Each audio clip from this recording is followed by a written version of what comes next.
negotiation and influencing skills often go hand in hand. What is your view on influencing skills?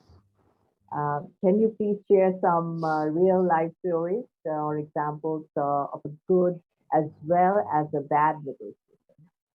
That's a very good question, Shahnaz. Thank you very much. Because yes, negotiation and influencing are very, very close topics, almost overlapping each other. And it's very important to really understand what it takes to be a good influencer and what it means to influence the others.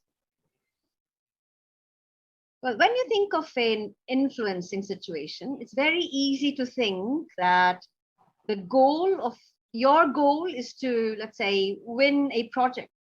Your goal is to win a deal, win a salary negotiation through the influencing. Right.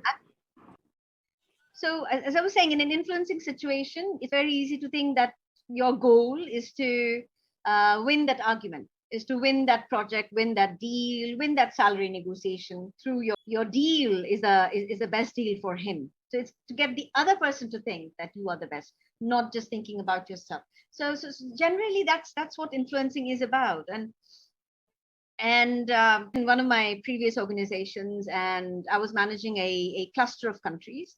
So this was the first time I was visiting this jurisdiction. The regulators hadn't seen me there ever. And one of my important tasks there, and my team's important project, was to get the regulators to endorse a particular regulatory policy, broadly speaking. So there was none in that country. It was much needed for my organization. And there was no particular policy or regulatory guideline on that specific topic. And it was my first visit to that regulator. They didn't know me. I didn't have any relationship at all. Now, in any influencing or negotiation situation, Shahnaz, you would know that it's very important that you have built up some relationship before you ask something, especially if your ask is of a tall order, it's hard to broach it like that. So it's very important to get your relationship somewhere before you can get to the ask. So what we had done, and this engagement with the regulators in this jurisdiction could have gone in two ways. One way, typically, where it could have gone is me going to the regulators and saying, hey, you do not have this regulatory guideline. So that could have been the typical way it would go, and does happen. Instead, what we did, me and my team, I met the regulator and said, hey, Mr. Regulator, we know we've heard so much about you. You're an expert on so-and-so field. We are trying to draft or formulate a guideline on this specific topic. Could we get your inputs? Could we get your feedback on this? And now what happened, this particular individual or his team automatically got involved in our project. They got interested.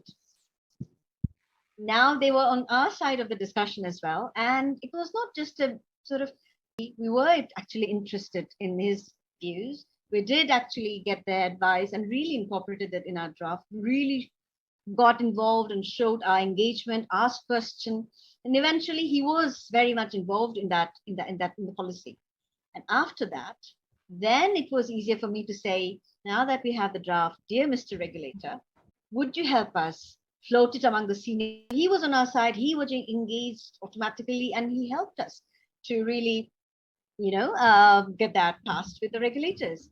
My relationship with this person was here, and my ask was there. So it's important that I built up my relationship, and that's why the engagement, and then it's easier to put this question or my request in place. It's the same with any influencing situation, etc. And most importantly, really understand what is the motivation of the other person. True. And motivation is a very key word there. And what is motivation? What is a person's motive to drive to an action? What would make a person move towards an action, move with you towards an action?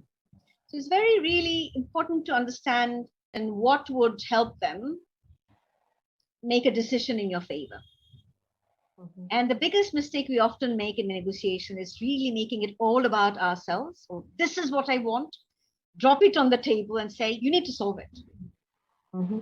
But as I said, a negotiation or any influencing situation is a very voluntary participation. So unless you really genuinely take interest in the other party, really try and understand the other party's motivation, Sure.